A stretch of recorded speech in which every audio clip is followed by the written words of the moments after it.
ایوار باش تماشاوان عزیز شوپینرین هیجا هم خیراتن برنامه کردناسی زمان و ویژه به دستور و به دستور میوان خود بری که دست به صحبت خود بکن جبر که اف برنامه میا پیشینه از خوازم چند گوتنان سر برنامه و حرفه بینا ایرو بیشین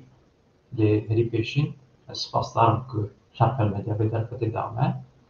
تبی هفکار و علیکارم پون هر بجین برای برنامه ام خوازم میوان خورا دوباره کردناسیه دا سر زمان ویژه چند و هنری بدن بستینن و دوباره داجی هنگی سری ویژه بیشینن جبر وی کیجی دم دم ام میوان خوی انجلی رنگ را الوی پلاتفورمی بجیبن ایرو ام برنامه خوی یکم الهم بری و انا هگه که پرسی مویجی هبنش کرم اخو جمعه بنویسینن شاید مکرین وکی کند زانن هر دو هفته این بهری دیسا روزن یکشنبه وکی ایرو دو یارن مهم روزه بیدا هبون یک جوان 21 سبات روزا زمان زکماکیه جهانی بود و درنگی به جیم وی روزه به تایبتی همو زمان جهانی همو زمان بندست پیروز دکن و یکشنبه بهری جی سال بگرا مرنا نافداره کی کرد ویژه کاره کی هیجا نویسکار یاشار کمال بود ام بیرنجی وی گرامی بیتیه. تماشاوان عزیز شوپینرین هجا مجرم ایرو ویژه او ورگر و میوان مجی نویسکار هلبستوان لیکولینر و ورگر جان دوسته. ام بترن ها خیراتنا میوان خو بکن. که جان خیراتی بسرچوان هاتی. سپاس که شاهین جبوتا جبو چارپل مدیای جبو خبرکارین وی ببورە گو ئەف دەرفەت دانەمە بڕاستی دەمەک درێژە من و خوێندەوانن خوێن کورد من و شۆپینەری خۆی کورد ئەم ڕاستی هەفتوو نەهاتنە باهەف ئەف فەرسەندێکە دەرفەتێکە باشەش بۆ من گەلێک سپاس دووبارە دەبێژم ji بۆ te û ji بۆ xebatkarên Çarpel Medyayê. Spas xweş serçava dîsekekîjan te em leşkandin û tu jî îro xwî ji bo bernameya pêşîn bûyî mêvanê me. Kekîjan ez bawerim pêdivî nîne ku em cenabê te dûr û dirêj didin nasîn ji bo temaşevanên me bi berhemên xwe bikirin û gotinên xwe keşayetekî diyar û nasî. Berî sohbeta me gotinekek tu bixwazî bînî ziman heye gelo? Ji pêşgotina te ez derxînim berî te got 21 Sibatê roja zimanê dayîkê bû paşê roja koçberkirina yan koçberbûna koça dawî ya Yaşar Kemal bû. Du bîranînên ecêb in. Yek jê ji bo zimanê dayîkê yek jî Yaşar Kemal ku nikarbû zimanê dayîkê binivîsanda. Ew jî him ji bo wî hesretek bû him jî ji bo Kurdê me hesreteke ku nivîskarekî bejin bilindî wek Yaşar Kemal Kurdî nivîsî ba wê çawa ba. Ew jî bêguman qedera milletê me yê Bakurê Kurdistanê ku zimanê Kurdî li wir qedexe bû ew qasa sal lê dîsa jî li ber xwe daye û gihîştiye vê astê ji zimanekî paqij û rewa û gelek nivîskarê me li wir hene. Mirov kêfxweş e bi vî tiştî bi rastî. Adin jî xwe sibe roja cîhanî ya jinan e. Wê jî pîroz dikin ji bo jinê Kurdistanê bi taybetî jinên ku xebat kirine tê jinên têkoşer jinên dayîk û xwişkên me hemû kesan em wê jî dibêjin pîroz be li wan. Evet. Kekîjan ez pêşî vê pirsim rastî nava te û medyayê civakî çawa ye? Bi taybetî jî tu bernameyên vî rengî dwarê ziman û wêjeyê de çawa nirxî? Ez zanim ku demekî ji medyaya civakî feydî bûyî lê aniha çawa ye? Bi Xwedê ev bûye bêtirî 10 salan ku Facebooka min heye. Yani em bêjin wek medya civakî Facebook, Twitter heye, Instagram heye. Lê cira min nexweş e di van deran de. Ez aliyekî minî ne baş carna derdikeve. Aliyê minî ku insanê hêrs dibe, insanê got çi tê berdevê wî, çi tê ser dilê wî dibêje, carna ji hêrsan e, carna ji kirinên nebaş çê dibin, tiştên nedirê de çê dibin. Ez hêrs dibim, hêrsa xwe dinivîsim. Di jiyana xwe de, di nivîsê xwe de رومانی خود بلکی از انسانی کی دنم و خواندوان بوی شکلی مناس دکن مدیای جواکی براستی خوزی تنه ببجه بو پروگرام وقت پروگرام جناب تد چارپل مدیای دا و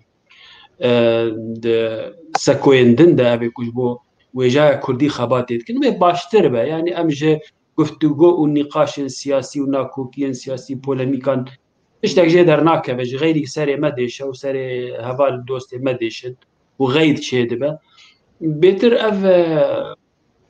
تفکر که ویژه‌ای گلدار که بج بو کردان ریا راست اول ریا زانینه ریا ویژه ریا پاراستنا زمانه پولیتیکا سیاست بگوهرن تین دچن سروک دچن لیتشتی گودمینه براستی ویژه پیوا کردی آگو هاتی نویساندن آگو هاتی قید کردن او دمین ام دخوازن اف براست سردام احمدی خانی ده وکم یعنی میناکم تم دبیجن مموزین هات مموزین که باقیجی خوشک نویس میر چو میر هات نابرا خانی و میر نخوش و ایشه ما پی نما دشتی لبر دستی مما جبو مما مموزینه که شاه اسرا کردان از بارم تو دمک درێژی کێکێژان لە ئەوروپای دژی ساڵە 2000 باز نەشاشتم لە ئەڵمانیایی کارم بێژن هەم جیرانên hevên xerîbiyê ne di vî warî de heyvbînekî xwe de dibêjî ku xerîbî gelek te êşandiye û tu hêjî xwe herî pez dikî heya tu dibêjî ku ew ji bo te doje he جالێکی دن ev tiştê bûye çarenivîsa gelek nivîskar û ronaqbîrên Kurdan rastî û tu jî mixabin para xwe hilaniye gelo nivîskariya te da nivîskariya te bi xwe di vê dojekê de çawa pêşîn bû yani de biyaniye de nivîskariyan belê bijî vê dojeha xerîbiyê de bêguman yani erê dojeha xerîbî dojeha بو أسليدة دشوتم وروحي من يعني أزو في غريبية لهف نباني أنا بهفر نقارن ببن دوست نأزو دارو برو تشتين ديو فان ولاتان تبي كوالاتكي برخوشة براستي وأبولاتي أوروبا هونجي زانن ولاتي آزادية سربستية مروف تيدا بيتر سجبو نجبو معيشة أخوة نجبو جيان أخوة هرتشت يعني باراستية مروف إنسان باراستينا البر نویسکاری عمل ور گشتر بو براست ولید دنابا ترسیده از وی براستی ببیجم یعنی کلا دمدمه کتابا منا یکم پرتوکا منا یکم بو من بدزی و بترس دنویسی از وی تمجی دبیجم حتی من بطانیک خست بو بن دختي لو اخوه جبوكو دنگ در نخينا ترسا من هبو جه استخبارات سوري استخبارات بين بقرن سرمالا ما او قرتن سرمالا ماجي او دختي لو جي برين و پرتوكي ماجي برين دفردا به غریبی هان چه دامن آزادی دامن در فتا مزنج بو نویسکاری بو نویساندنا برحتی بیترس دامن من برهمی خو گلک ل به غریبی چه کرن از دکارم بیجم رومان خو همی حتی نا 12 رومانن من غریبی نویسین تنه مجابات نیوی من ل روجاوال ولید نویسانده بو ل رومان من دن همو من ور نویسین مموزینا کرمانجی کل آواستا درکت او من لور نویسی خباتا من ورگراندنا دیوانا جزیری شرح دیوانا جزیری او من لور نویسی لور يعني جمره قالك آسو فابون لبيش مفكري ما اشتك دو ريل لبيش يا من قط نبون ليه او آلية دني وهونجي لبيجن او غريبية كدلية من دشاوتنا از جويد ايشم تشتكي بسيكولوجيكا يعني تشتكون ها بيتر مديشينا هيفيك منهبو او هيفيك از فقرم ولاتي خوا فقرم باجاري خوا فقرم كوباني او هيفي تشو براستي تيك تشو براسته بركاز دبيجن ما كوباني رزقار بو كوباني بيش دادش تماما لجهواري منه الوشيان ويرام تشتاق جي نما از فقرم كوباني او ديوارن والبروان رود نشتم خدلابر طافا زوستاني قو طاف دردكات يان ابوهاري او كولانا قو استيرا دشون بودهاتم همي تشتاق جي نما او خانيه قو استيدا بوم تيداش دايك بوم بابو ديامن تيداش خدي كرم او همو نمان اباناج مرة نهار نبي غريبية دبن ايش شكو خونا مبو أو خونا من فجربو فجراوي ولا تيبو وانجهو تشتامبو وانجهو وارامبو لي أو خون تيكشو نهاي جار نغريبية أم حواندن ونولات ما يعني جهو واري مما أباجي بتشيكي من ديشينا تشتي كو دري مروف خوش ديكا تشيا دبي نابري ده أو كو ملت ما بتشيك جبن دستا دركبه وآزاد به والهف كرنشي به أبا دلي من بيتر خوش به اللي وكيدن براستي تيكشونين ما دوان سالين داويدا تيكشونين مزنه كيجان عليك كده تعني زمان هي فيا بقري ترى ما زبورن شغله بمنرجي قبل كم روشة ولد وهاب نرخين اللي راهي سر نبسان سر نبيسكاريات كيجان هست هيزكي مزند دتا كيجان هست امبيجن جاناش خبيرات كا ودبس هرماسي دبيتي بنيسي بيتر إيش جان يعني دا بيجي جانا بيتر إيش من دهجينا ودهيلا أز بنفيسن يعني أذكر بيجن برهمين إيشين روماني من وأزنا إيش مزنان فيسن كلا دمدمي يكم برهم بو أز إيشيان بوي برخدانا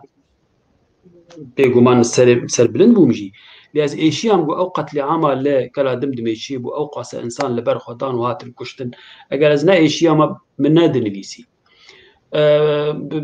سيدار كرنا بيشوا قاضي محمد أز إيشيان من رومانا وين بيسي رومانا شيخ سعيد سيقابو سيدارك أو جي برهما إيشية يعني إيش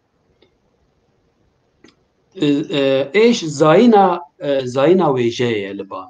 أو هستن تدبرسي هستن بيتر إيش يعني وكذا بيقومان أفينجي هيا ل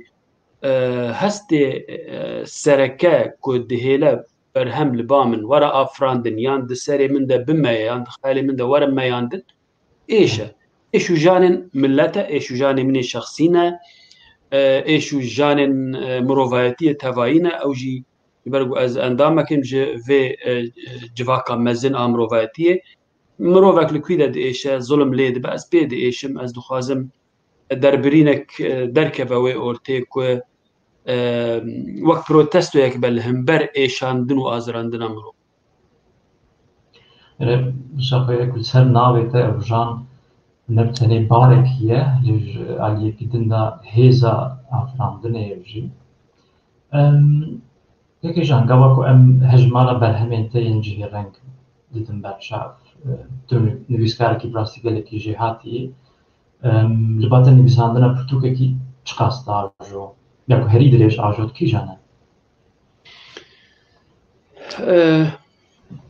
او گریدای براستی نویساندنا پرتوکان ریتمکوی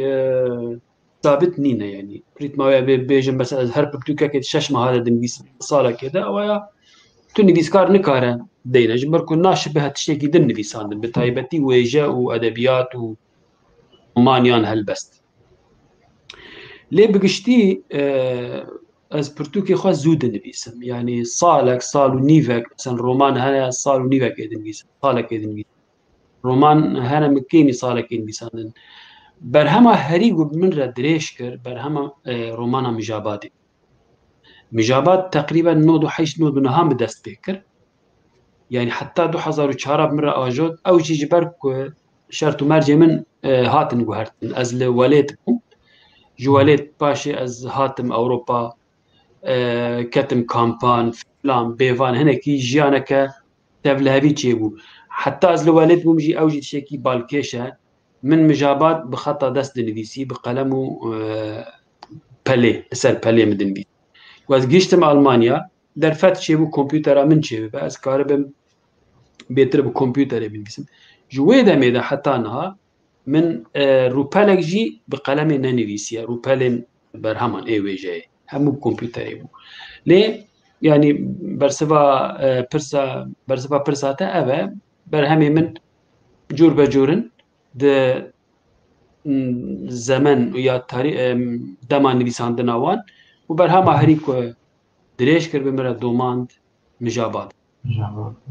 براستی من روماناتيا أبو دابي دركت بيجن وەکی دجویت کە پیرەوەرگەر و ناوحوسێن ڕۆمایە پشتی ڕۆمانێکردان داویە من نێری لێ نووساندیە ئیرۆنا 2014 هەن هەتا نیسانە 2015 هەن زێنێکی شاش بووم گەرم دگۆ گەبم بەحەس بینن ئەس باوەرم ساڵێکی ژنینە دەمەکی کورتە ڕۆمان نووساندێک و ڕۆمانێکی دیرۆکیە و کەسایەتن وی جیر کولێ دەرباست بە ڕاستی دیکۆلینێک gelekî mezin jê dibê lê ez barim aliyê din de jî hin romanên tên dîrokî di demên nêz de derbas dibin wek ev ji bo te hêsantir dibe em ji mîrnameyê wî tiştî nas dikin û ji matînê bextewarê tiştî nas dikin tevxwe bi rastî gelek şaxên wêjeyê de berhem dane ji helbest heya roman şano milî kolîn werger lê dwarê ziman û wêjeyê de kî zêdetir tesîr li ser nivîskariya te kir tu pirayî kê dixwînî ji nivîskarên Kurd û cîhanê em bêjin û xwendina kî jan şaxên wêjeyê pirahî li xweşa te diçe em bêjin şeîr e roman e çîrok e lêkolîn e ji alî xwendinê de em ji dawî de dest pê bikin şîir li xweşa min diçe helbest yanî ez bêtir çêjê ji helbestê distînim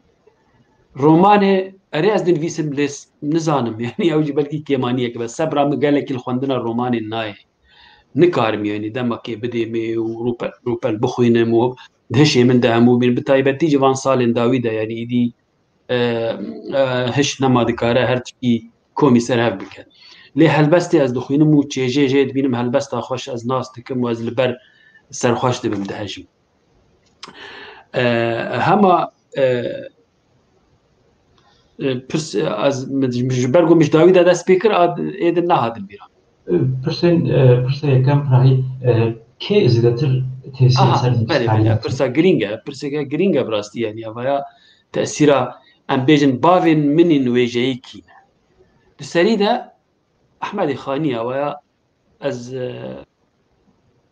ew bavekî ew bapîrek e bapîrê minî wêjeyê di wêjeyê de him memûzîna wî him fikr û bîr û baweriyên wî him jî êşa ku wî dîtiye ji bo milletê xwe yanî gelek tişt hene ku ez bibêjim tesîr a Ehmedê Xanî paşê Cizîrî di helbestvaniya xwe de di wê meznaya xwe de di wê yanî em bêjin serxweşiya wî bi zimanê Kurdî re digava bi zimanê Kurdî berî û qasa 400 sal nivîsiye û mirovekî li Cizîra bota li wê dûra hanê bajarekî biçûçik e împaratoriya Osmanî ku dinya xera dikir û ew wî zimanê Kurdî rakiriye wekû mertalekî piştgiriya xwe dike ew jî ji bo min tiştekî pir mezin e em warin ser dema me cegerxwîn ku yekem helbestvan bû min ew nas kir rastî min xwendin helbestê wî min helbestê wî ji ber kirin min bihîstin di civatên me de li taxa me li bajarên me li Amûdê li vê derê helbestên wî bi deng dihatin gotin wekû qesîdebêjan digotin ew jî cegerxwîn bû him ji alî netewî de him ji alî helbestê de û rîtma wê û rûz û wezn û mûzîka wê de cegerxwîn tesîreke baş li min kir ez dikarim bibêjim kela dimdimê berhemek ji berhemên ku dibin tesîra helbestvaniya cegerxwîn de hatiye nivîsandin û her wiha dîwana mina klasîk dîwana mina klasîk bêguman dîwana jan navê wê li avista derket ew jî ew jî ji medreseya klasîka Cizîrî û cegerxwîn û Ehmedê Xanî û helbestvanê me klasîk din ji kesên nûjen em bibêjin bi rastî ez gelekî kêfa min ji şairê me rehmetî Arjen Arî re tê şeirê wî Kurd in xweşik in nazik in zimanekî wî taybet heye ji haziran jî ji êgoya zindîne jî Hesenê me tê yanî ez navan ha bibêjim wê xeyt çê bibe ez dizanim Hesenê me tê Furat e navê çi ye Yaqub Tilermenî ye Şener Özmen e yanî gelek nivîskarê me got ji wan hez dikim ne got pêşî min bavê xwe wêjeyî gotin lê nihat dê serdemê de demaz berhemê wan dixwînim rastî ez pê dihesim ku edebiyateke mukemmel di nav me Kurdan de heye gelekî kêfxweş dibim pirahî de navên nivîskarên Kurdan gote di wêjeya cîhanê de kesên wisa تایبەت ji بû tu em bêjin hene dibek yên nivîskarên ji وجا جیهان بله بله بله وجا جیهان ده gelek yani xwendina min pir bû demên xortaniya min a pêşî û navîn de min gelekî dixwend min yani cavê xwe li ser kirin wek dibêjin John Steinbeck romanê min pir ecibandin em ê behsa romana bikin Jack London romanê wî taybet in George Orwell evê ku yani her kes ji wan hez dike bi rastî ji ber ku ne bes navdarin berhemê wan girîngin û xweş in û baş in Klasîkên Rûsan Nikos Kazantzakis ji bo min mamosteyek bi rastî mamosteyekî gewre ye Selîm Berekat bi cîhana xwe ya efsaneyî bi fantaziya xwe bi tiştê xwe bi zimanê xwe tevî ku bi erebî nivîsiye gelekî nivîskarekî tesîra wî bi xwe jî li min heye jê hez dikim yani mirov bijimêre talî naye bi rastî yani tu nikarî bibêjî navê du sêkan bibêjî û êdin ne tiştekin na gelekin José Saramago gelekî ez ji wî hez dikim ne tenê ji ber ku Nobel wergirtiye belkî ez min nizanbû Nobela wî heye jî romanekî wî heye bi erebî navê Qayîn e ser Qabîl nizam çi ye bi Kurdî û Tirkî hebe nebe romanekî pir balkêş e xweşik e û ez tewsiye dikim xwendevanê me yê Kurd wê romanê bixwînin yan jî kesek bikare be wergerîne Kurdî wê romanê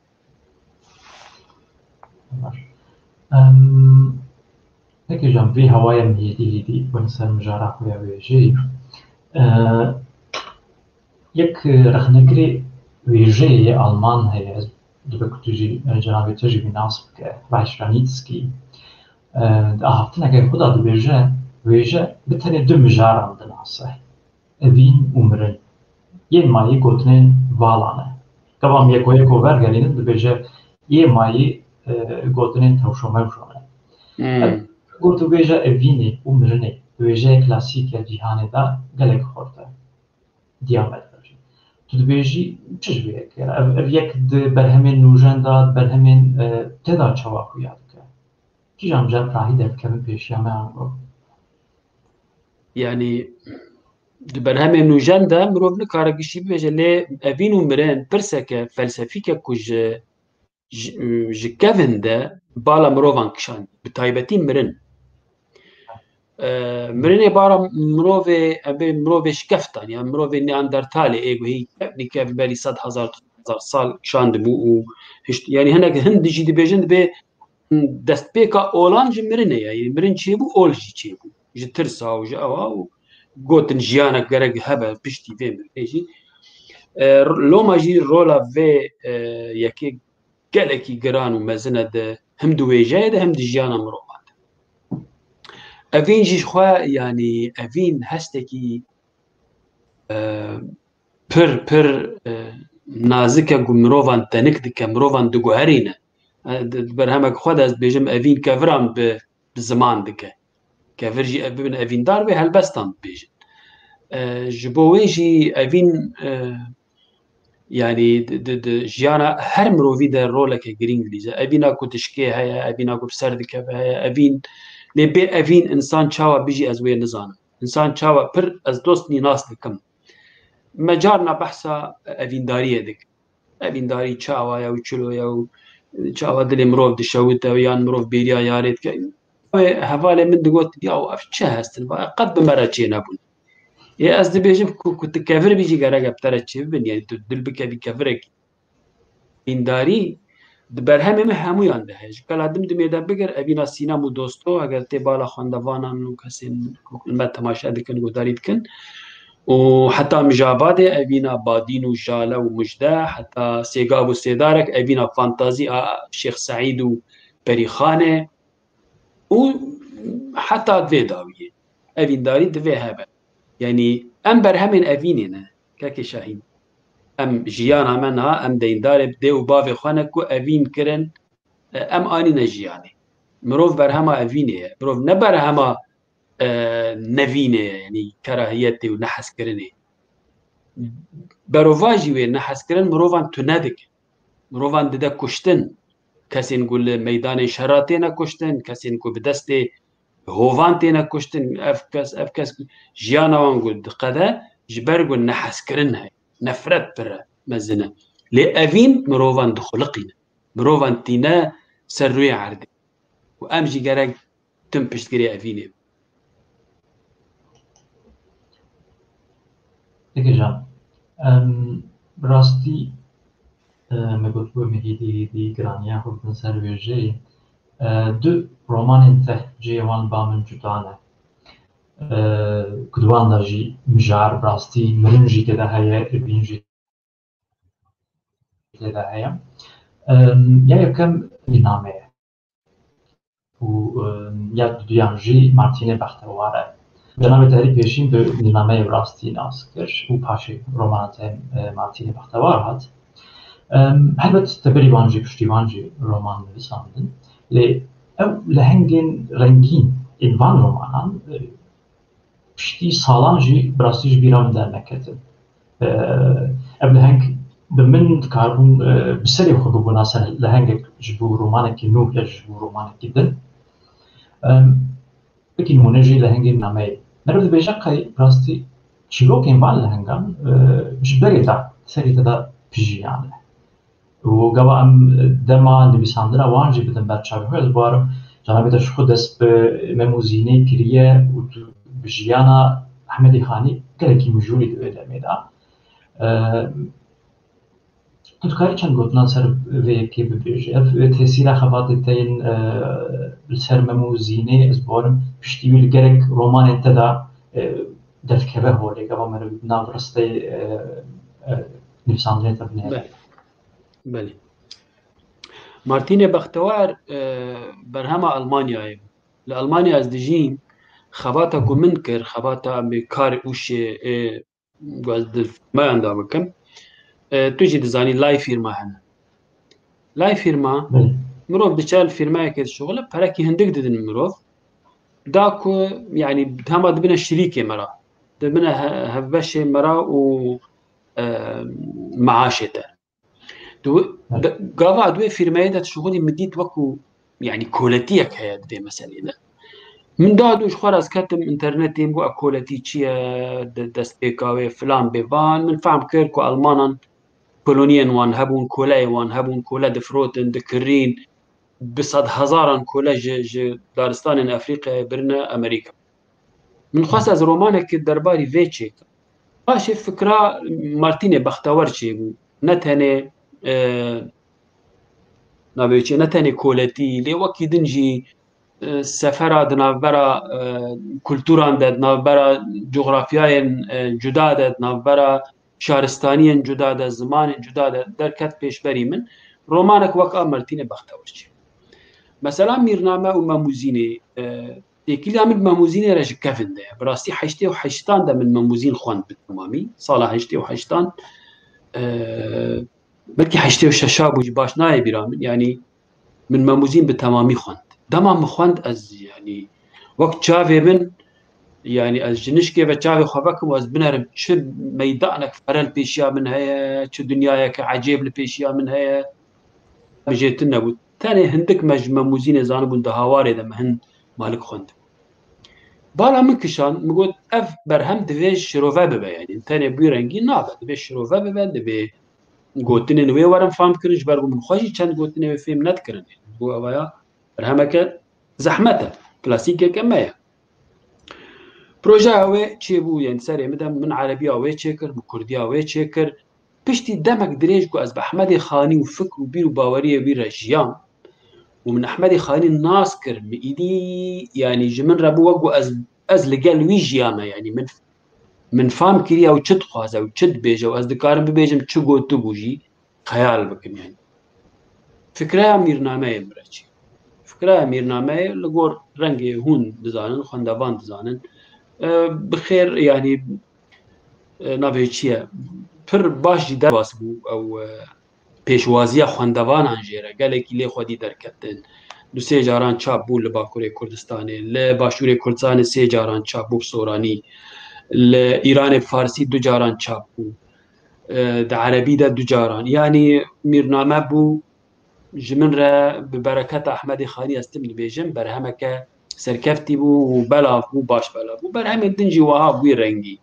لي خبات طبعا د كلاسيك ده فايدة قالك اللي مكر جبو رومان نفيسيا من أزوي كارم بيجم هم جبو زمان من هم جبو مجارين كو أستين زمان شو جانب درناف كش رومانة مارتين بختوار نكو ميرنامه راستي بي درميتي مارتين بختوار اجيشي رومانة تين بلهنگين ديرو وگلی داریته لی بیچاره تو خوب برای حدودی اروپای لی سرتون بیشم ربن مارتین کج باجار کرنه توی دشینی روجلاتی کو لبرگرک بو یارن دجوان سری ویدا در باست بن کاری کرد بحثا چیروکا وی رومانه کی او چه واید سری تداهی شیم بو ده هنکی برسوا بیدا براستی دما خباتا خدا کو هي شيء اللي ابي خوينيرن تبزان ناس بارم لهنگ کی نامه مارتین بختوار دا و مارتین بخوجی پاش رومانا پیرورگردا درتی باشه تبالا خدای سپاس گریدان واتای کی لي از پیشی بحثا گریدانا بکن براستی لجمن جيان خلقن بهذا جريداينا يعني جيان تقاسي كافن داتي اللي امتم جريداي هافن ام جريداي بابيري خوانا وبافي ما وصا بوي رنجي يعني جيان خلقن لدو هافن زنجيرك بهذا جريداي واز يعني كاركترين من الفي رومانيك وخلاص دبا از بيجم نشو هذا فيديو رومانك الا بينم تشاو بقى زي بهفدو فجريب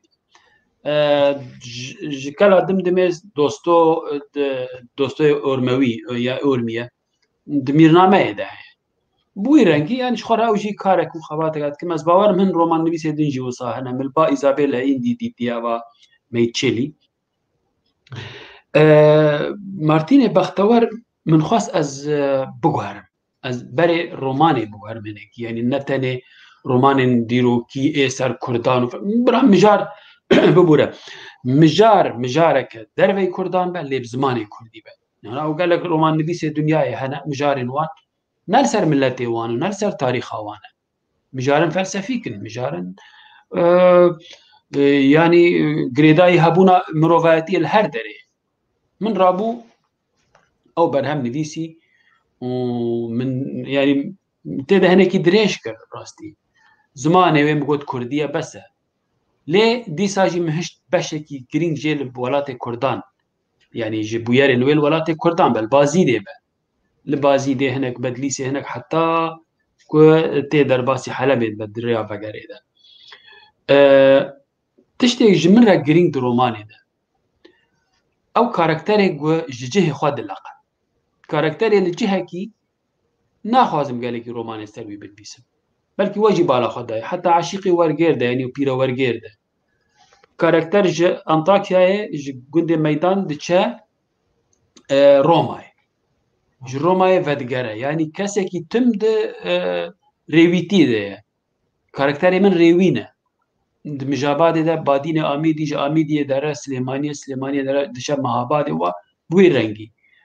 ابج مرغرين قدر كاركتر عنده كو كاركتر هر بجاوي خو دنياي ببينه جالك جغرافيان ببينه جالك كلتوران ببينه جالك زمانان جالك اولان جالك تشتام ببينه جبرغو دنيا رنگار رنگ اتخوازم في بيجم دنيا رنگار رنگ نه رنگ کی تنه تو ببي خودي رنگك تنه تو يان راش بيان سبي بيان كسك بيت نه كسك سوري تو نابي او خوازا رنگينه جيانا مروفان جي رنگينه بيرو باوري جي رنگينن و مروف تجاري نكاره همو ببين يك دفي جداتي هبه جداتي جي يعني تشتكي خوازائيه افجي دكودا از دكارم بيك بينم يعني از دكارم درب برم بريا كاركتري جروك ده كاركتري وقت مقوت ريوي ده لو ماجي مارتين جوان كسانا مارتين وجيرا تبيجا هانسي ختيارت بي دركبه جي قالك خو دركبت حتى قالك خو درنكبي يعني حتى جويز يعني ام بيجن اري جويز قالك خو درنكبه يعني او تشيه شابرو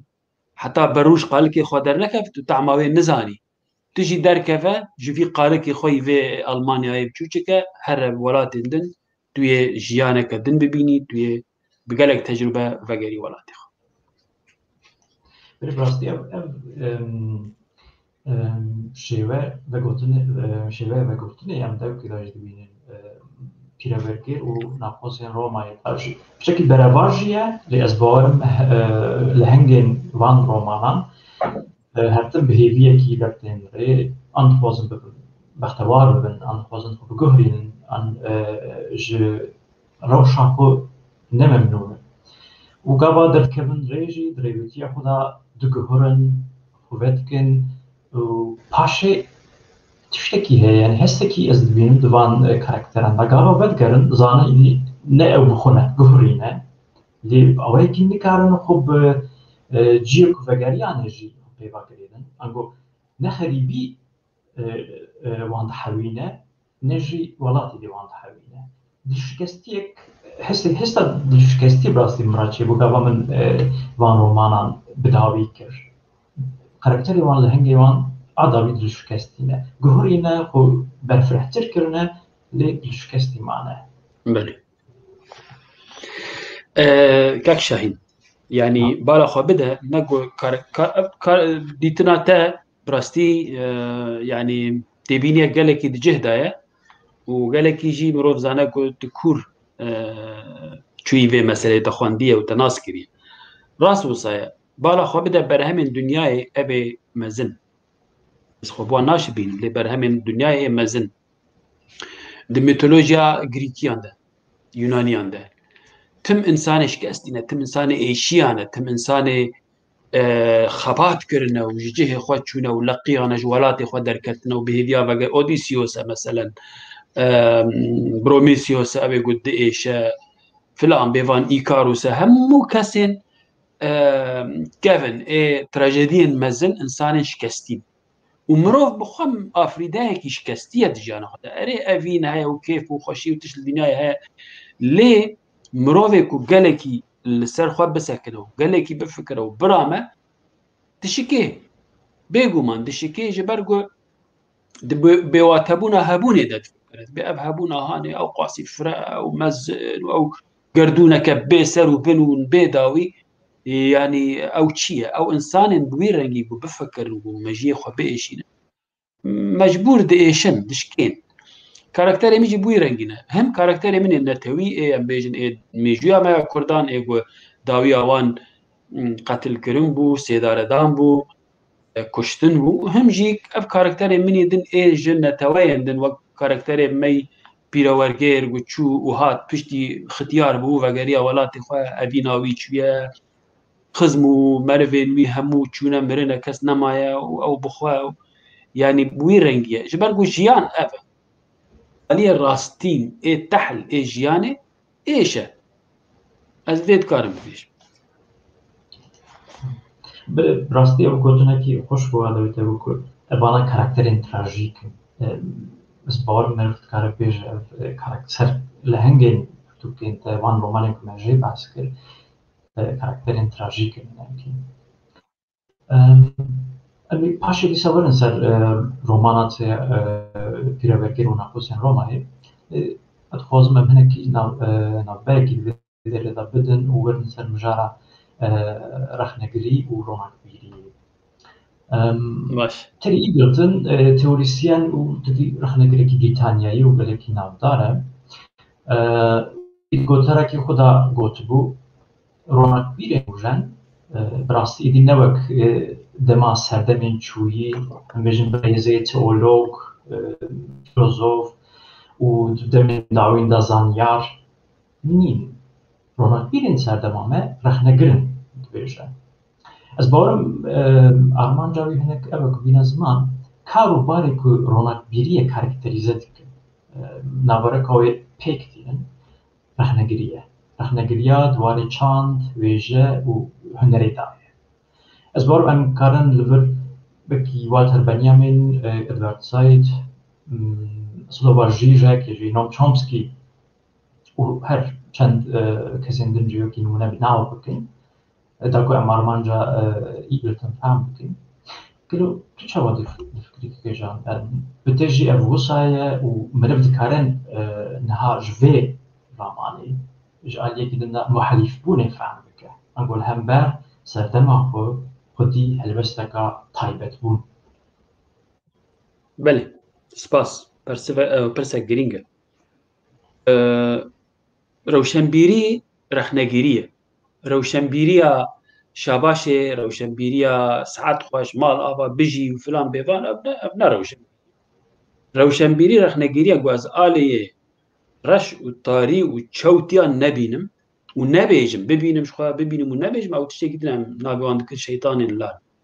لێ ڕەوشەنبیریە ڕاست و درست ئەوە تێکۆشینە ڕەوشەنبیری تێکۆشینە دەبێت لە هەمبەر زوڵمێبی یعنی دەبێت پرەنسیبن کەسێ ڕەوشەنبیر هەبن ئەو ڕەوشەنبیر چ دەفکرە ڕۆلەکە وی هەیە ڕەوشەن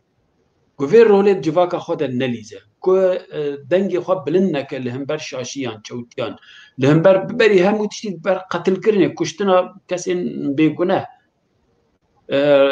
وان کریارێن ڕەش و تاریک و ببینە ڕەوشەنبیر ئێمە کینە نڤیسکارێ منە یعنی ئەم بۆیە ببێژن ڕەوشەنبیر ئێمەی بقاسی بەژنە ناوم چۆمسکی و گرامشی و فلان بێوان نینن مخابن لێ ئەف ڕەوشەنبیر ئەمەی نڤیسکارێمە بێدەنگن پرانیاوان یعنی ئاشتی خوازن سەری خوا داتینن خوا بەد شێرن دخن قوڵک ملکاوە بێ چیمە ژێژ مەرەژ بۆ چێ یعنی چما وێ زیانێ بکە یعنی گەلک ئاز ناس دکن بێدەنگ دبینن تەنێ ji بۆ دەستکەفتێ خوا بپارێزن زیانێ نەکن هەنجی نەزان هەنجی ئەحمەق هەنە وەک ژان دۆست دەنگی خوا پڕ بلند بکە تێک دەچە زیانە پڕ ژێرەتێ سخێف ژێرەتێن دژوون ژێرەتێن چما ji ber ku piçek rastiyeke tehl heye dibêje ew jî bi devê millet nexweşe yarî millet ji rastiyê hez nake millet dixwaze tu wî nehêşînî û jê re bibêjî eferim derziyên bencê lêxînî narkozê lêxînî wî serxweş bikî yanî navê çi ye wîskî bidî rakiyê bidî bo serxweş bibe slogana jê ra bibêje lê tu rastiyê dibêjî dibêjî ev tişt şaş e ev tişt nabe gerek wisa be gerek xortê me nekujin filan nekin bi rastî yanî di vê alî de jî min kir û nekir min nikaribû yek insan iqna bikira ku tiştê ez dikim mesela van helwestên ku ez distînim helwestên welatparêzî ne ne dijayetiya Kurdan û ne dijayetiya rêxistinan û ne dijayetiya tişt piçekî deng bilind e piçekî zirz e wek kurmancê me dibêjin şêweyê ez pê dibêjim ezanim bêcirrî têde heye lê newsa ve jî balê nakşîne ser bûyerên ku dibin piştî kuştinê li ba min tu guneh namînin yani tu yekî sivîl yekî bêguneh bikujî û rewşenbîr jî rûnê ji xwe re lê binêre tu bibêjî rewşenbîr û ne hate kuştin xwedîş te razî xwîna xwe wî rijandin ev ne rewşenbîrî ev pirsa min jî ew ê li ser wî bûye li gor te çi ronaqbîrekî vê serdema me karakterîze bike yani divê çi taybetmendiyê vî kesî ji vê kesê hebe ew dîvan navê ku min jî hilbijart ev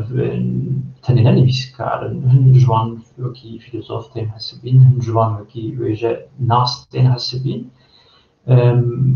didî ev ne karobarê nivîskar bi tenê ye lê ez bawerim tiştekî me ji wê derê derxist yani ev meriv helwestek bigire helwesta rexnegiriyê bigire pê vekî dayê ez dixwazim mînakek ji nivîskarên Kurd bidin ku em Melayê Cizîrî û Ehmedê Xanî wekî ronaqbîrên Kurdan vê gavê çi taybetmendî wan dikir ronaqbîr ango berhemên wan ku têra ku gelekî hêjan e yan jî helwesta wana ku di berhemên xwe de anîne ziman bi tenê wekî nimûne ez bêjim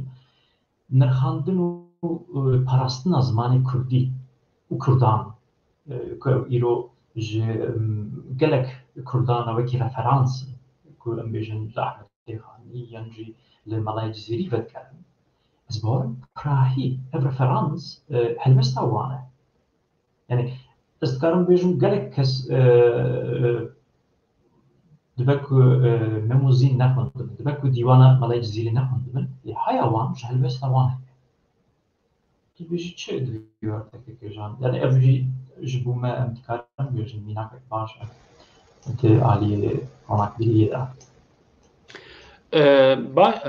دو میناکی gelek girîngin Ehmedê Xanî û Malê Cizîrî min di bawerim di mîrnameyê de jî behs kiriye û min de nivîseke xwe dûr û dirêj de jî behsa her duan kir min got Ehmedê Xanî nikaribû bêdeng bima rexne kir rexne li mîr jî kir û li civakê kir û li qederê kir û li xwedê kir û li hemû tiştî kir û aciz bû rexneya wî jî ji bo milletê wî bû bala xwe bidin rexnekirina Cizîrî û rexnekirina Ehmedê Xanî dixwazim bêj maçavan re bêjim Ehmedê Xanî derdê wî derdê millet bû derdê welatê wî bû dixwast mîr mîrekî ilm û zanînê wêjeyê wêje û ilm û zanînê xwedî derkeve Malê Cizîrî rexne li xelkê dikir rexne li amê dikir digo kerin digo gane digo nizam wekî êzingê agirin û yanî şev û ro sixêf ji xelkê re xelkê normal re digot çima ez wî fam dikim rewşenbîrekî mezin e şairekî mezin e lê xelk tê nagihên bes rexne li mîr nekiriye rexne li desthilata Osmanî nekiriye belkî dibêjin ew du helbestî wî ey şehinşahê muezzem yan jî xanê xanan lameyê necmat her pirnûrî bî ji bo Sultanê Osmanî gotibin lê Ehmedê Xanî pesnê sultanan neda pesnê mîran neda berova jî wê rexne li wan kir ez dibêjim mînaka Ehmedê Xanî ji bo me girîng e Cizîrî helbestvanekî mezin e serserê min gelekî jî mezin e û bi rastî stûnek e astûna nêvî ye a konê wêjeya Kurdî tekê jan ez nizanim belkî navê belê من براستی ببسط پر ندویار ده باش هم که لی جالی جزیری دا براستی هلوستا ویا دوار زمان ده پرایی برام شون که او زمان کردی بله زمان فارسی بله بیجه اف هلوستا تانی او شورشکه جزیری yani bana xwe ez dizanim Cizîrî çi qoysî dibin bandora çanda Farsî de ye ez dizanim a Hafizê Şîrazî û a Seedî û a Ferruxî û a filan û bêvan û hemû dibin wê bandorê de lê xwe rizgar kiriye jê bi zimanê xwe bi pêkanîna yan bi karanîna zimanê Kurdî xwe ji tesîr û bandora giranî wêjeya Farsî xelas kir eger karibû Farsî jî binivîsanda ez bawerim zimanê wî yê Farsî gelekî xurtej ê Erebî jî çêtir e lê Kurdî hilbijart û got jî got werin helbestê min bixwînin wer şeirê me lê bîn tu bi Şîrazî çi hace yanî Hafizê Şîrazî ji te re were bixwîne ez ji te re dinivîsim pesnê xwe dide dibe gulê baxê îremê botanim şev çiraxê şevê Kurdistanim yanî ez him kurdatîl bawî heye welatparêz e millet hez e ji cizîra xwe hez dike ji warê xwe Kurdistana xwe hez dike lê wek min got yanî em wî û Xanî bidin ber hev em ê vê bibêjin lê hema cizîrî û nivîsandina wî û dîwana wî ya bi Kurdî bi rastî şoreşek e û ez vê jî ji xwendevanan re bibêjim romanê li ser wî dinivîsim romana wî û hezkiriya wî Selmayê hetan hat tiştekî Kurd hatiye nivîsandin ez bêhêvî me di vê salê de xilas cara pêşî ez dibêjim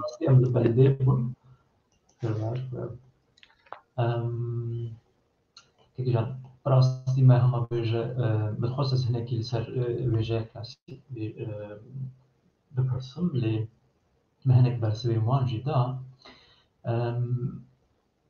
تو وجه كلاسيك تا كلك برهمن جهرنگ بيجن تو شرح تنبيسي تو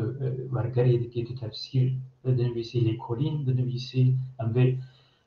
پرتوکات داوی در حق خانی و جزیری داشت بدن بره چما نفشه نوجوان کرد بروژه کرابن و ببیجن باشە ئەم ئیدی دەم هاتیە ئەم بەگەرن مەڵای جزیری فەقیرە تەیران ئەحمەدی خانی ئەم وانجی بخۆینی چا پێ دیویەک وها بوانە divê çê bibe û pêra jî belkî tu kar bî çend pirsgirîn jî divî warî da bibersivînî azmûnên te bi xwe çawa bin yani tu klasîk di warê klasîkên Kurdî da بله نها wan berhekgehek perspektîvek mezin bate vekirine yani بێگومان کلاسیکان یعنی ئەس ئەکۆلا کلاسیکم ئەژ ئەکۆلا کلاسیک دەرکەتمە ئەس حجرەیە قەتیە و حجرەیە بابێخوا هاتمە ئەو حجرەجی حجرەجی کلاسیکانە لە جەمە نەحوجە ینی هەر کەس کلاسیکا بخوینەوە هەر کەس بزانە بە لێ دەبێت لێکۆلین چیە ببن بە کێمانی کلاسیک ئێمە دەسیە دەنەمینن مەسەلا جزیریە خانیە فەقێ تەیرایە وەداعیە نزانیان ناواز نکارم ببێژم گەلەکن ئەف کەسانە دە سیا وندابوون و ژبیرکردن دە نەمینن دەبێژ بن کەفرێ وندابوونێ دەرکەڤن کو شەوقا ڕۆژێ وانخە پێشیا خۆبینن ممکنە پێشە ڕۆژێدە نفشێن بێن گوه بدنێ لێ مقاتەبن فام بکن چ گوتنە یعنی ئەم لەسەر بنگەهەک کلاسیکن ئەم بێ بخوازن نەخوازن وێژایە کوردی زمانی کوردی يعني روحي خوش وردستي قافا وقف بنقه نبا يعني ام بدن آلية كيامي بهرفن بكفن كوكا مايا رهن منا رهي في دارا مايا ويجاينا الزمان كي بارا الزمان أحمد خاني جزيري شاعري ميل دوان هاتن حتى روجائيرو أو دو باريزن چاوا ام دكارن وانا بدن آلية كي ام نكارن قال كاس دبيجن ب عربي تيدا هاي ونظام چه تيدا كاكو بيواني خواه النها بخيزكيشا خويا نها تشتين كافن ننرخينا تشتين كلاسيك ننرخينا ونرخاندنا وي زماني نقول وي زماني كاستن قالك مزبون بلكي نها بيشتي 200 صالي خلقها برهم تجي بخون بيها شو بوها چن بيسان يعني او ادم اخوانا او جوان ده زماني عربي بربو فارسي بربو ناف زماني وانده ليش بو ما قالك جرينغ ام كلاسيك ناس بكن ام بخوينن ام فام بكن بكيماني برنگكي اكاديمي يعني ده زانکوین کردان ده اکادمیه وانده انستیتوتیه وانده لیکولین سرچه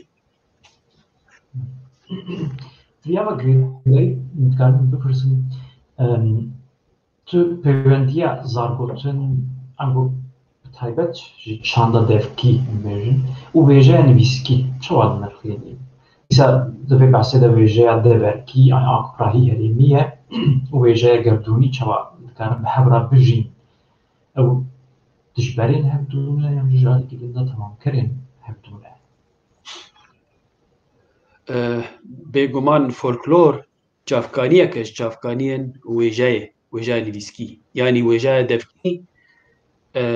تەسیراوی گەلەکە لە وێژای نویسکی وێژایە دەفکی ئیلیادە و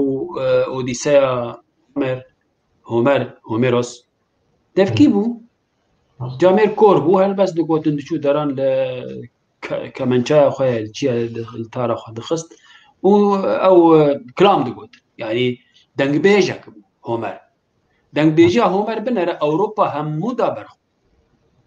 لە جەمە ئەگەر ئاسۆڤە بن ڕێڤە بن دەنگبێژن ما وگەلێک تەسیرە لە ئەدەبیاتە مە لێ ئەم حتا نەها يعني ام تاثيرت بينا جخوا رحمتي محمد اوزون روجك روجا عبدالله زيني كي نويسي دنگ بيجك بو اني زمان دنگ بيجياوي وجياناوي چونو هاتنيوي وكي دنجي وجا مدى جار جاري ام بيجن دوريشي عبديه ممي الانا تشي سري هلددن خويا دبند ناو وجايده تاثيرا فولكلور تاثيرا وجا دبكي يعني زارغوتن قالكي خورتل وجا نويسكي ما كاويه ما مش كوتين الجداري ما أبن شيروكن دي وبافانن شيروكن بافو كالانن دنگ بيجيه تشتي قد اودا داتي قوتن أبن بتكارم فيكي جبو ويجايا كردي براسي تسيرا بتشتي ام قالكي خورت دبينن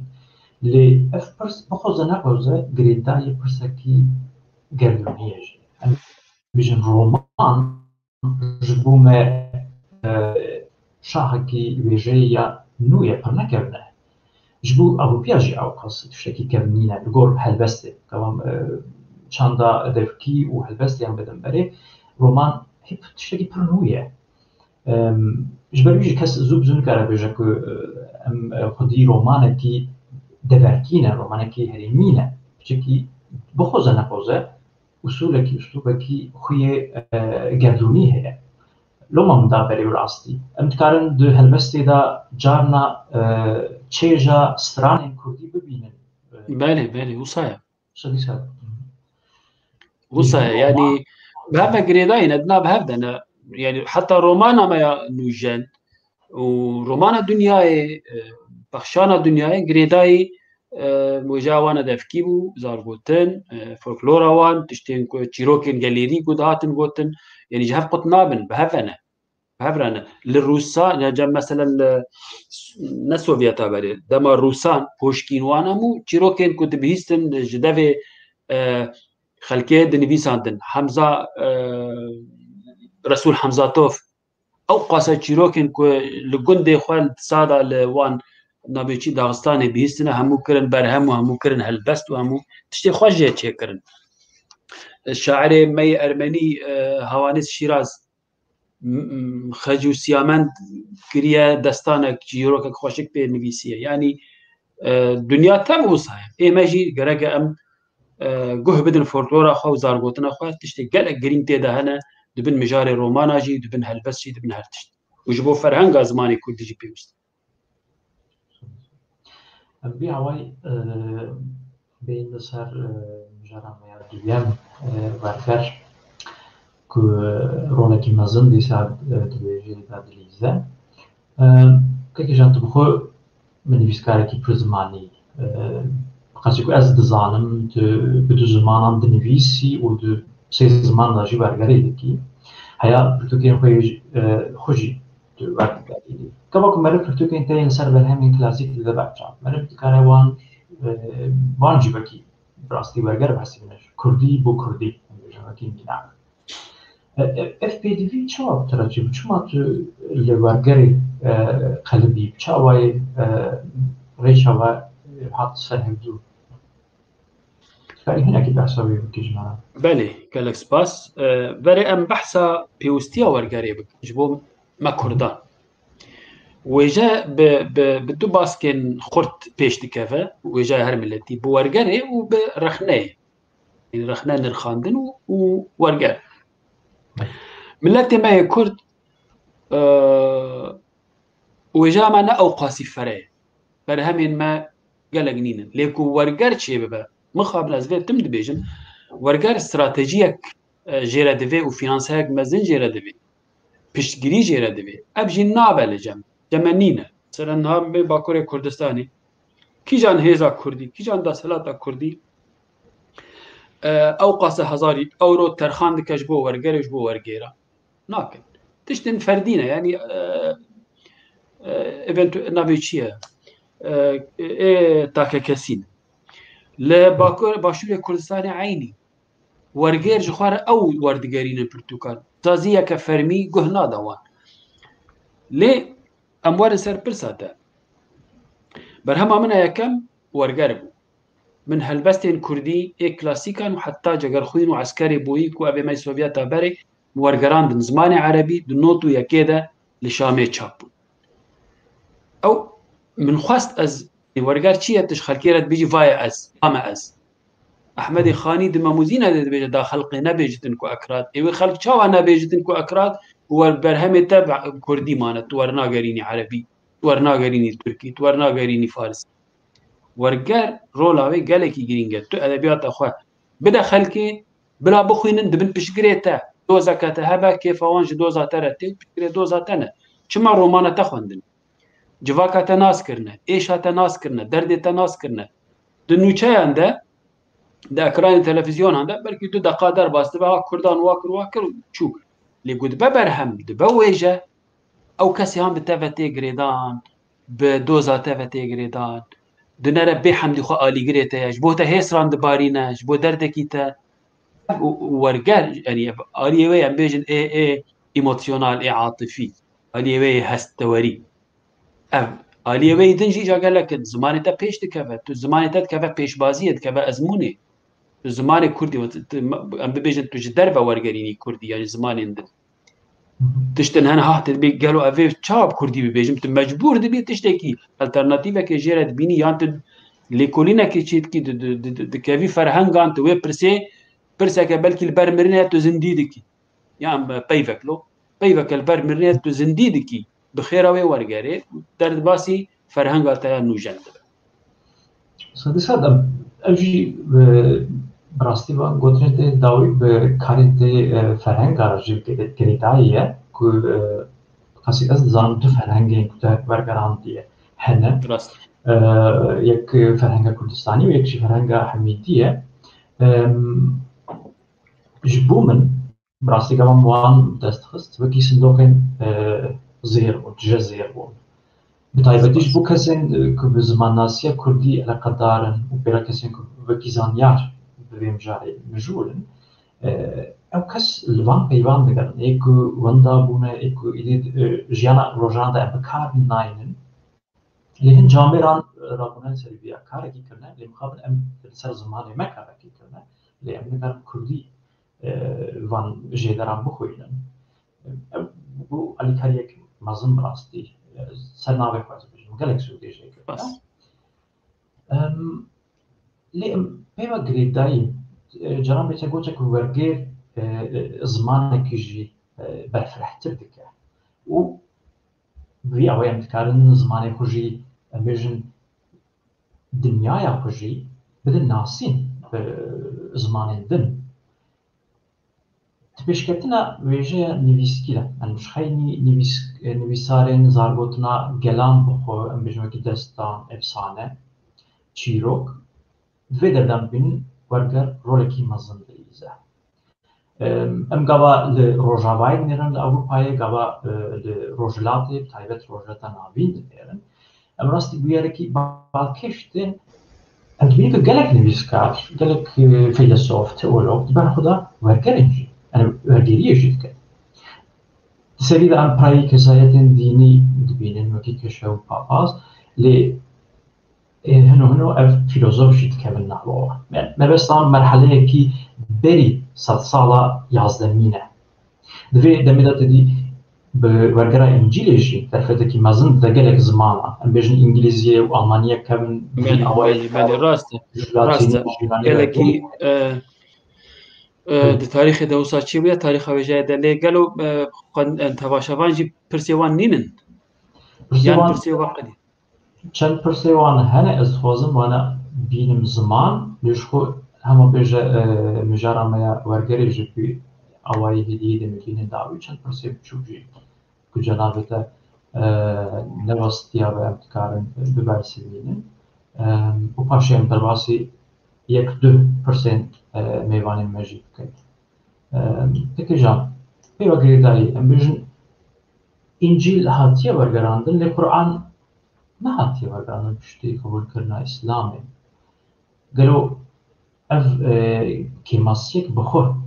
li ser zimanên bindest kiriye yani İngilîzî Almanî herî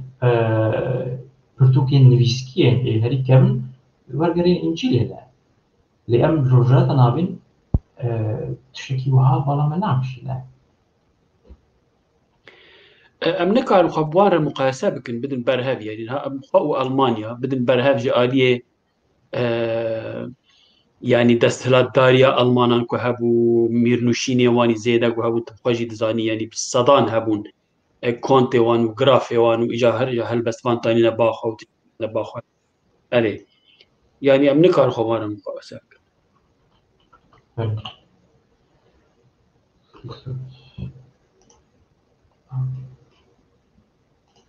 em dikarin ez niha dinêrim ku pirsên tek ber çavê ket nizanim ez pirsa belê ew pirseke dibêje îddiaya di jerdayîna Ehmedê Xanî ku mîr ew na tiştekî wisa min negotiye di mîrnameyê de ez nabêjim mîr ew jerdaye her xwendevanek bi rengekî fam dike ez nabêjim mîr lê yani wekû razekî ez dihêlim belê ku pirsên din jî hevin ji شۆپینەرێ me dikarin bînin ser ekranê. Kêkîjan di vê navberê de ez ji cenabê te dixwazim bipirsim.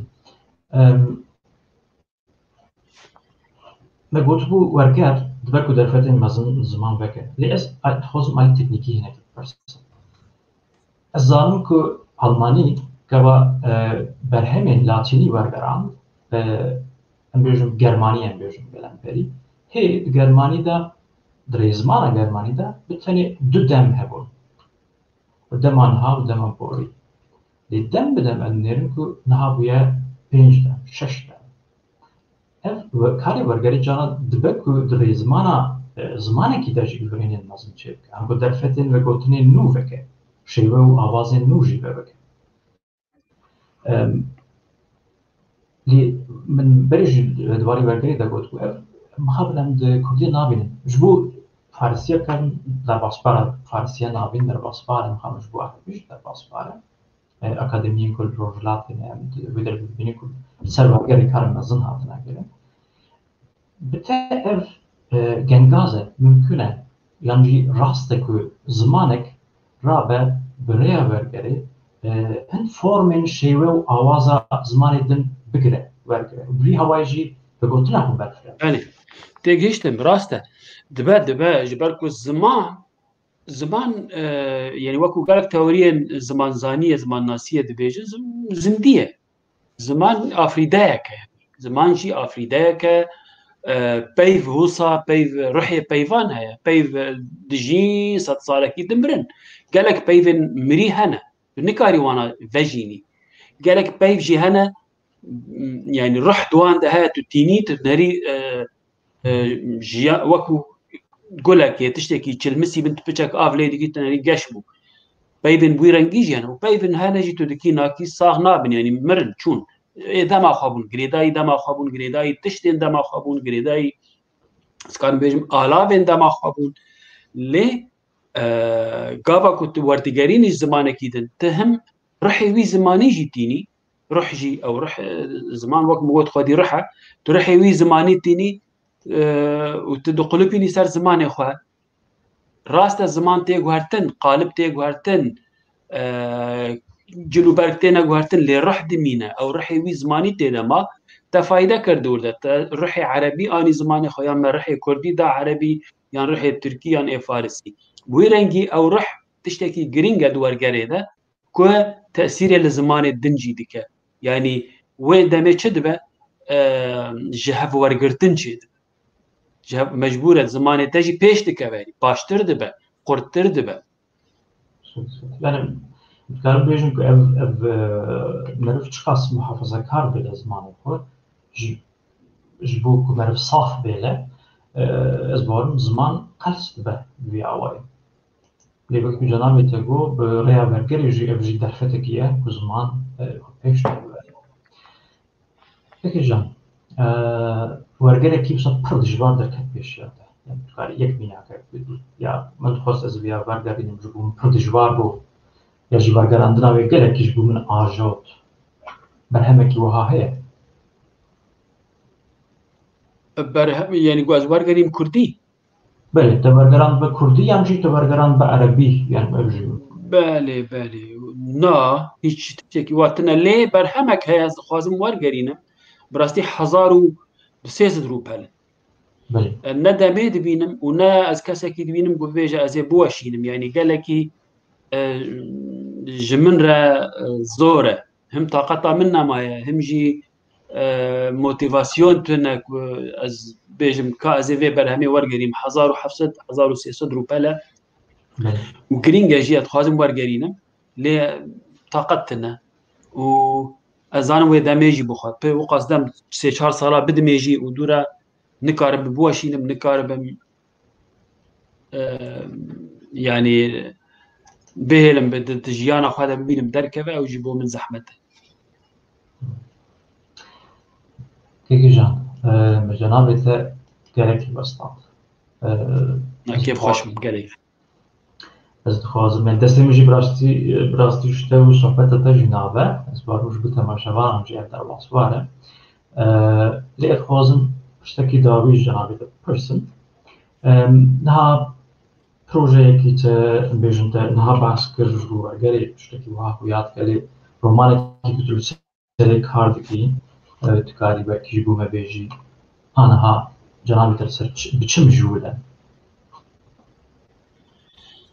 از وی نابیجم لی او رومانا کو از لسر دخابتم رومانا که دو دریجی هفه براستی او چند ساله کیدن بقده لی رومانا جزيري ملاي جزيري وأفيناوي وجزيرة از أي سال بخدي از سرويد خبتم لي وقو بروجي رومانا كمنا ودوري دريجي هبوية أو صار جيرفين وحتى آماده ببا وكردياوي أمشيك وسراس وعربياوي جي برغوز روماني خوب حرد زمانا آماده بكم از إنكي دوستم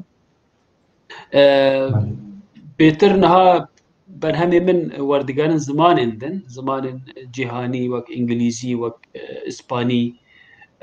برهمي كمن إنجليزي آماده بخير الوشان خانك باش دي وشاندن از هناك سروان دخبتم دوان ده بوان بجولم وكي دنجي تشتكو دبيتش هرتش دو وقت أخوة خوش مامۆستای پرسێکی هات ژمێوانێکی me bêje silav gelo jiyana mamoste de pirtûka herî girîng kîjan e? Pirsiye cincîn bulak. Ji min re pirtûka herî girîng memûzîn e yani ez wê Qur'ana Kurda dibînim. Memûzîn û memûzîn divê di her malek ez vê gotinê jî dawî bibêjim. Di her maleke Kurdan de gava memûzînek çiye nebe li ser dîwar daliqandî wek pirtûkeke pîroz bi çi zimanî be êm wê çaxe ez nabêjim nebira neb Tirkî be neb Erebî be memûzîn divê hebe di malê Kurdan de memûzîn Qur'ana Kurdayetî ye û divê hebe divê Kurd xwedî lê derkevin ji ber ku mirovekî berî 300 salî derdê min îro bibêje pêxember e ne şair e. Mamoste gotina te deya dawî ne mecbûr li ser wêjeyê be ne mecbûr li ser bergerê be. Gotina min a dawî ye gotina nayên gelekî we spas dikim hûn her hebin ji bo çarpelmedya ev derfet da min bihêvî me karibû bersiva we bida bersivên we bidana û bihêvî me ku êkul me temaşe kirin sûdek jê wergirtin her hebin kesên li pişt ekranê jî ê di ku kontrol kirin ji bo wan jî kek Mehdî xwişka me avîndar gelek ji wan re û kek serbest bûne serbest bayram ji bo hemûyan. Peki jan gelek spas ji te re jî seheta te xweş be. Ez bi rastî pir dilşad bûm mêvaniya cenabê te ez hêvî dikim ew ji gorî dilê te bûbêjî dîsa li ser çavan serseran taetî. Her bijî ser û çav neişin şeva bimîne xweş. Belê em hatin dawiya bernameya xwe hêmanîvanên hêja şopînerên ezîz ez hêvî dikim ku we sûdê jî girtibe ji kîsê xwe min rastî gelek sûdê jê girt ki xusûrek di haftina me de çêbû be ango me zimanê şêrîn şor kiribe rastxor kiribe ji kerema xwe ya ezîz li me bibihînin ez hêvî dikim em ê nêzik ve dîsa bernameyekî nû li hemberî bibin heta bernameyekî nû xatirê we bibînin xweşiyê de